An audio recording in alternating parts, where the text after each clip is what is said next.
तो गाइस कैसे हैं आप सब लोग। होमलेस द ब्रदरहुड के एपिसोड 21 के साथ हाजिर हो। तो लास्ट एपिसोड के एंड पे हमने देखा था कि वो पर्पल रोब वाला कल्टीवेटर जो होता है वो पंच खाने के बाद पीछे हटता है, लेकिन वो काफी ज्यादा एक्साइटेड हो जाता है और बड़ी तेजी के साथ अटैक करने के लिए आगे बढ़ता है और कहता है तो अब यहाँ पर तुम्हारे पास जो कुछ भी है वो सारे के सारे सीक्रेट्स मुझे दिखाओ ताकि मुझे पता चले कि तुम्हारे पास से क्या मैं ले सकता हूँ। तो जब वो आगे की तरफ बढ़ आता है तुम्हारा जूहान जो होता है वो सामने की तरफ अपना वेपन करता है और कहता है कि ये अच्छा नहीं है, वो फुल स्ट्रेंथ को रिलीज करेगा। इसी के साथ वो पीछे वाली साइड से निकल आता है तो हमारा जूहान कहता है वो पीछे है और वो जल्दी से पीछे की तरफ घूमता है और उसके ऊपर अटैक करता है, लेकिन वो पीछे भी नहीं होता क्योंकि असल में वो होता पीछे वाली साइड के ऊपर ही है, लेकिन अब वो इसकी पीछे वाली साइड पर होता है। तो वहां पर से निकलकर वो उसके पेट में एक जबरदस्त पंच मारता है और कहता है कि मैंने यहाँ पर तुम्हें बेवकूफ बना दिया। उसका पंच इतना पावरफुल होता है कि हमारा जूहान जो होता है पंच खाने के बाद उड़ता हुआ काफी दूर जाकर गिरता है। वहां पर गिरने के बाद उसकी कैट भी वहीं पर नीचे ग्राउंड के ऊपर गिरी पड़ी दिखाते हैं। तो वो कल्टीवेटर से कहता है कि तुम्हारी इस डीमन कैट की बॉडी के अंदर बहुत सारी डिमोनिक एनर्जी है और ये डिमोनिक एनर्जी जो है मेरे काफी ज्यादा काम आने वाली है। इस कैट को मैं यहाँ पर अपने लिए रखूंगा। अब मुझे यहाँ पर अपनी हेल्थ शूरा टेक्निक के लिए डिमोनिक एनर्जी को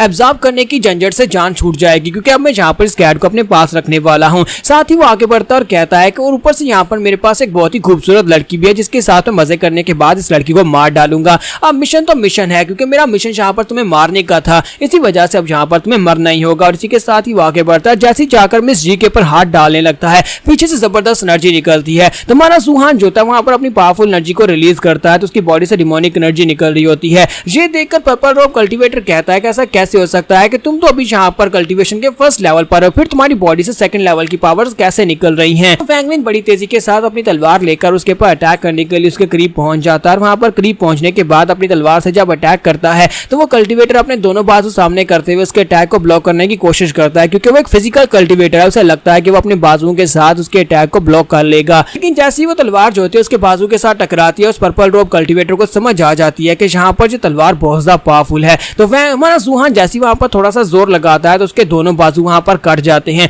दोनों ही बाजू कटकर वहां पर से अलग हो जाते हैं और इस बात से वो भी काफी हैरान होता है। वहां पर जबरदस्त चीख मारता है। वो अपने कटे हुए बाजू की तरफ देखता है और कहता है कमीने कहीं कि मैं तुम्हारी जिंदगी को जहन्नुम से भी बदतर बना दूंगा। और साथ ही वो चिल्लाकर कहता है कि जानजू इसको मार डालो। जैसे वो वहां पर ये कहता है कि उस कल्टीवेटर के पीछे वहां पर धुआं इकट्ठा होना शुरू हो जाता है और उस धुएं के अंदर से हमारा ब्रदर लिू शेंग निकल आता है। तो यहाँ पर ब्रदरहुड का चैप्टर फिर से अलाइव हो गया है। तो जैसे वहां पर से लिू शेंग निकलता है तो हमारा जूहान उसकी बॉडी को देखता है कि उसकी बॉडी से जबरदस्त एनर्जी निकल रही है, लेकिन जैसे वो उसके करीब पहुंचता है उसे देखने के बाद वो बेचारा बहुत ज्यादा हैरान हो जाता है, उसे झटका लगता है। तो वो कहता है कि ब्रदर लिू शेंग तुम यहाँ पर क्या कर रहे हो। लेकिन ब्रदर लिू शेंग जो है वो पूरी तरह से डिमोनिक हो चुका है, इसी वजह से वो सामने से गायब होकर टेलीपोर्ट होकर उसके सामने पहुंच जाता है और आकर उसके ऊपर अटैक करना स्टार्ट करता है। लेकिन हमारा जूहान अभी भी वहां पर होश उड़े हुए होते हैं और वहां पर ठीक तरह से फाइट नहीं कर पा रहा होता। जब लिू शेंग बार बार उसके ऊपर अटैक करता है वो सिर्फ अटैक्स को डिफेंड करने की कोशिश कर रहा होता है। साथ उसे कहता है कि लिू शेंग जी तुम क्या कर रहे हो, लिू शेंग क्या मैं तुम्हें याद नहीं हूं। लेकिन वो उसको बिल्कुल भी ध्यान नहीं दे रहा था और समझ नहीं आ रही होती कि यहाँ पर किसके ऊपर अटैक कर रहा है। तुम्हारा जूहान कहता है कि मुझे लगता है कि इसके साथ इन लोगों ने कुछ ना कुछ बुरा किया है।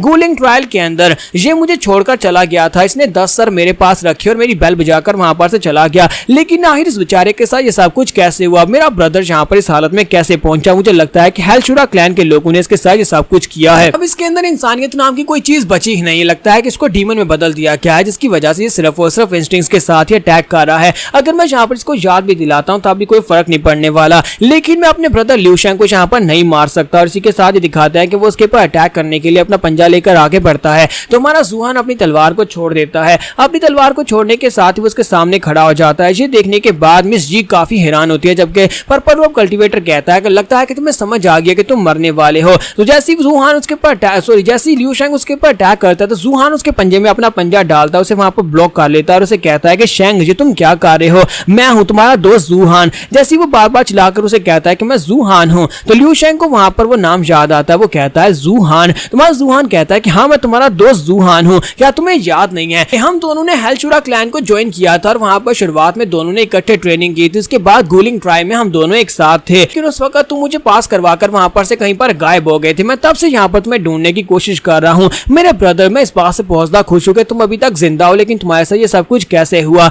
तो जैसे वहां पर लिू शेंग को थोड़ी बहुत होश आती है और उसे समझ आती है कि ये जूहान है। इसी के साथ वो उसके पंजे से अपना हाथ निकालता है, पीछे की तरफ मुड़ जाता है। तो जब वो पीछे की तरफ मुड़ जाता है जूहान उसे कहता है कि तुम कहां पर जा रहे हो और पर्पल कल्टीवेटर से कहता है कि ओए लड़के तुम कहां पर जा रहे हो, जानजू जल्दी से वापस आओ और जाकर उसे मारो। तो हमारा जूहान जो होता है लिू शेंग जो होता है वहीं पर से पीछे की तरफ मुड़ता है और पर्पल कल्टीवेटर की तरफ आगे बढ़ता है जाकर अपना पंजा उसकी बॉडी के अंदर धंसाकर उसका दिल निकाल देता है और उस पर्पल रोब कल्टीवेटर को वहीं पर मार डालता है। उसके मरने के साथ में जूहान भी काफी हैरान होता है कि जी अभी इसकी साइड के ऊपर है या फिर उनकी साइड के ऊपर है। और उसको मारने के बाद लिू शेंग जो होता है वो माए जूहान से कहता है कि तुम्हें यहाँ पर जिंदा रहना होगा। इतना कहने के बाद लिू शेंग वहां पर से आगे की तरफ चला जाता है, जबकि माए जूहान उसका पीछा करता है। वो भागते भागते उसके पीछे जाता है, लेकिन जैसे वो थोड़ा सा आगे बढ़ता है वहीं पर नीचे गिर जाता है क्योंकि उसकी बॉडी के अंदर बहुत सारी डिमोनिक एनर्जी एक्टिवेट हो जाती है। उसका बाजू जो होता है वो डिमोनिक एनर्जी को रिलीज कर रहा होता है। माए जूहान कहता है कि इस वक्त नहीं, अभी नहीं। वो डीमन किंग का बाजू जो है वो एक्टिवेट हो चुका है और उसके अंदर से डिमोनिक एनर्जी निकल रही है और मैं इस डिमोनिक एनर्जी को कंट्रोल भी नहीं कर पाऊंगा। माए जूहान वहीं पर ग्राउंड के ऊपर गिर जाता है, जब किसी के साथ मिस जी भागती हुई उसके करीब आती है और उसे कहती है कि तुम्हें क्या हुआ, लेकिन माए जूहान चिल्लाकर उसे कहता है कि मुझसे दूर हो, मेरे करीब मत आओ। डिमोनिक पावर को या तो मैं अपनी बॉडी से सिर्फ निकाल सकता हूँ या फिर इस डिमोनिक पावर को अपनी बॉडी के अंदर एब्जॉर्ब कर सकता हूँ। तो माए जूहान वहीं पर बैठ जाता है, सारी की सारी डिमोनिक एनर्जी को अपनी बॉडी के अंदर एब्जॉर्ब करना स्टार्ट करता है। तो वो कहता है कि अगर इसी तरह चलता रहा तो ज्यादा डिमोनिक एनर्जी मेरी बॉडी के अंदर नहीं एब्जॉर्ब हो पाएगी और मेरी बॉडी फट जाएगी।